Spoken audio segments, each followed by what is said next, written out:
अगर आपको लगता है कि आप जिंदगी में जीरो पर पहुंच गए हैं, अगर आपको लगता है कि जिंदगी ने आपको एक ऐसे गड्ढे में धकेल दिया है जहां से वापसी कर पाना नामुमकिन है, अगर आपको लगता है कि आपकी लाइफ का कुछ नहीं हो सकता, बुरा ही बुरा होता चला जा रहा है, तो आज ये जो वीडियो है ये सिर्फ और सिर्फ आपके नाम है। द परस्यूट ऑफ हैप्पीनेस, ये स्पेलिंग देख करके आपको लग रहा होगा कि यहां पर आई आना चाहिए, हैप्पीनेस में वाई क्यों लिखा हुआ है। इस वीडियो के खत्म होते होते आप समझने लगेंगे और जानने लगेंगे कि ये वाई कितना इंपॉर्टेंट है। नमस्ते दोस्तों, मेरा नाम है आरजे कार्तिक। आप देखना शुरू कर चुके हैं द एक्सप्लेनर, और इस सीरीज में आज जिस मूवी को हम एक्सप्लेन करने जा रहे हैं उसका नाम है द परस्यूट ऑफ हैप्पीनेस। ये मूवी सच्ची भी है और अच्छी भी है। मुझसे अगर आप पूछेंगे कि मुझे कौन सी फिल्म ने सबसे ज्यादा इंस्पायर किया, मोटिवेट किया, तो वो यही मूवी है द परस्यूट ऑफ हैप्पीनेस। और ये सिर्फ एक फिल्म नहीं है, ये सच्ची घटना पर आधारित मूवी है। रियल लाइफ स्टोरी है क्रिस्टोफर गार्डनर नाम के इंसान की, जो एक वक्त में बेघर हो चुका था, टॉयलेट में अपनी रात बिता रहा था, सड़कों पर अपनी रात बिता रहा था। वो इंसान अपनी जिंदगी में बाउंस बैक करता है और दुनिया को बताता है कि अगर आप एक बार फिर से नीचे पहुंच जाएं, शून्य पर पहुंच जाएं, वहां से भी आप वो एक बना सकते हैं जो जिंदगी में बहुत मैटर करता है।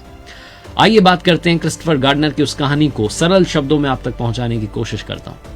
क्रिस्टोफर गार्डनर जब बचपन में अपने सपनों को बुना करते थे, उस वक्त उन्होंने बास्केटबॉल मैच देखा था और उस मैच में कमेंटेटर बोल रहे थे कि दो खिलाड़ी जो हैं ये सबसे सक्सेसफुल बनने वाले हैं। तब क्रिस्टोफर गार्डनर ने अपनी मां से कहा था कि मां देखना आने वाले टाइम में ये मिलियनेयर बनेंगे, और मां ने कहा था कि बेटा आने वाले टाइम में तुम भी मिलियनेयर बन सकते हो, बस तुम्हारे अंदर पैशन होना चाहिए, पेशेंस होनी चाहिए, ट्रस्ट होना चाहिए। ये भारी भारी शब्द जब क्रिस्टोफर गार्डनर ने सुने थे अपनी मां से तो वो समझ नहीं पाए थे। क्रिस्टोफर गार्डनर की इंस्पिरेशन सिर्फ और सिर्फ उनकी मां थी। बचपन में देखा करते थे कि कैसे उनके जो सौतेले पिता थे वो उनकी मां के साथ उनके साथ बुरा बर्ताव करते थे। वो तब से अपनी जिंदगी को चेंज करना चाहते थे, लेकिन वो तरीका, वो रास्ता नहीं मिल रहा था। क्रिस्टोफर गार्डनर जब बड़े हुए, जब उनकी पार्टनर उनके साथ थी और 14 महीने का बेबी था, उस वक्त वो अपनी जिंदगी के सबसे बुरे दौर से गुजर रहे थे। क्रिस्टोफर गार्डनर ने छोटे छोटे काम बहुत सारे किए। उन्होंने मेडिकल लैब में एक डॉक्टर को असिस्ट करने का काम भी किया, लेकिन जब उस पैसे से बात नहीं बन रही थी तो उन्हें लगा कि क्यों ना एक मेडिकल इक्विपमेंट बेचने का काम शुरू किया जाए, सेल्समैन बना जाए। उन्होंने बहुत सारे इक्विपमेंट खरीद करके रख लिए, और जब वो बेचने के लिए गए बाकी हॉस्पिटल्स में, तो डॉक्टर्स ने कहकर के मना कर दिया कि लग्जूरियस आइटम है, इस काम क्या करेंगे। क्रिस्टोफर गार्डनर ने माल तो खरीद लिया था लेकिन बिक नहीं रहा था। उनके सामने सबसे बड़ी समस्या यही थी कि अब इस माल को बेचा कैसे जाए, क्योंकि जितनी सेविंग्स थी सारी उन्होंने खर्च कर दी थी। क्रिस्टोफर गार्डनर सेल्समैन की नौकरी कर रहे थे, परेशान हो चुके थे, जिंदगी में उनके रिश्तों के बीच में तनाव आ चुका था। वो होता है ना, जिंदगी में जब आपके पास में पैसा नहीं है, आप रिश्तों में बुरे दौर में अपने आप चले जाते हैं, फ्रस्ट्रेशन रिलेशनशिप में बढ़ती चली जाती है, घर में खाने के लिए पैसा नहीं है, जैसे तैसे जिंदगी चल रही है, छोटा बच्चा घर में, पति पत्नी में तनाव बढ़ता चला गया और उनकी वाइफ घर छोड़ करके चली गई। क्रिस्टोफर गार्डनर ने अपने बच्चे को अपने साथ ही रखा और बोला कि मैं इसे पाल पोस करके बड़ा करूंगा, लेकिन उस बच्चे को कैसे आगे बढ़ाया जाए जब खुद के पास में कमाने के लिए कुछ नहीं था। पैसों की तंगी के इस दौर में मुसीबत तब और आन पड़ी जब उन्होंने अपनी कार के पार्किंग चालान नहीं भरे थे। पुलिस वाले आए और गाड़ी उठा के ले गए। पैदल पैदल ये भटकना पड़ता था मेडिकल इक्विपमेंट बेचने के लिए कि एक बिक जाए तो इस महीने का खर्चा निकल जाए। एक दिन ऐसी सड़क पर भटक रहे थे, उन्होंने एक शानदार फरारी देखी।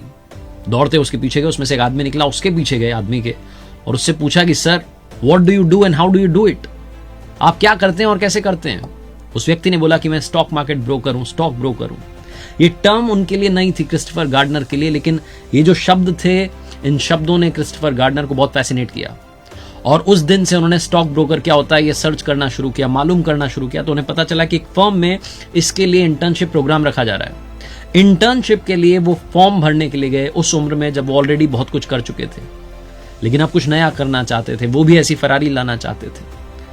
उस फर्म में उन्होंने फॉर्म तो फिल कर दिया, घर आकर के इंतजार करने लगे कि काश मेरे पास में इंटरव्यू के लिए कॉल आ जाए।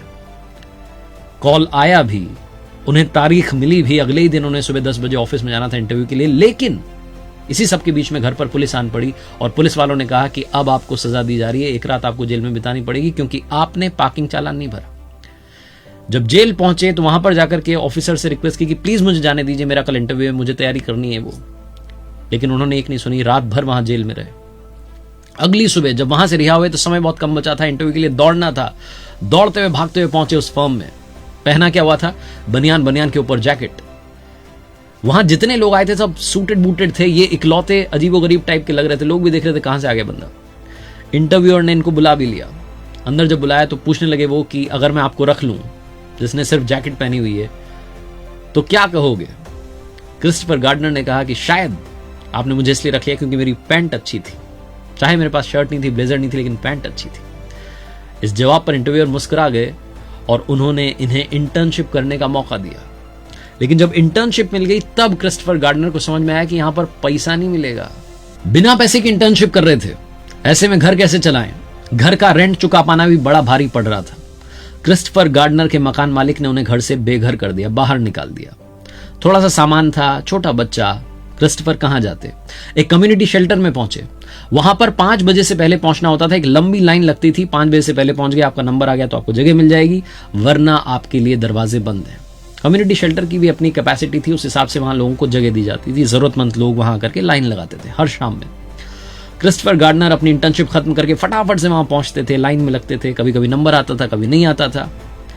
चर्च में, पार्क में, मेट्रो स्टेशन पर, यहां तक कि टॉयलेट में क्रिस्टोफर गार्डनर ने अपनी रातें बिताई हैं।